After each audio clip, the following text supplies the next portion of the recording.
Hello guys, this is my Tita Sintieli. So this is the ingredients of making a coffee jelly.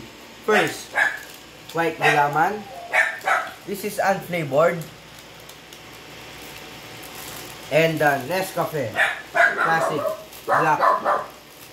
Okay. First step we need a water. 2 cups of water. This is the second water. Hot water. Dapat natin gamitin ang hot water. Okay. Clean spoon. First, the black coffee. Coffee. Mix well. So, we're gonna put the sugar in the coffee. And the gulaman. See? The gulaman.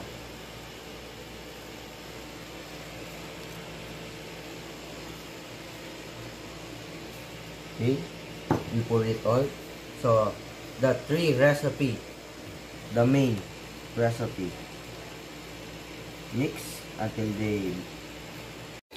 Okay guys, this is the recipe. The cream, Nestle cream, this is we use for making the coffee jelly, and the Alaska, condensed Alaska, and the 2 tablespoons of coffee. First, we're gonna put some cream. Second, we're gonna put some Alaska. Okay guys, so we're gonna put some Alaska, condensed, and the coffee later. So we mix it again. So this is the coffee, we're gonna put it. So guys, so we will transfer it to the bowl. So we go to the ref and ref it together so they can cool.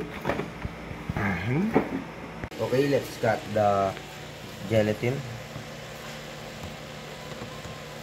This is the after the cutting of the gelatin, very beautiful and tiny.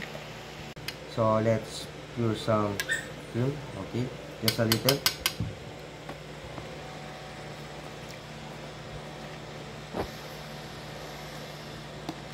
Let's mix it together. Alright, and this is the finished product. Okay, let's eat, guys. Yummy. Thank you for watching this video for my Tita Sintieli. Thank you for watching.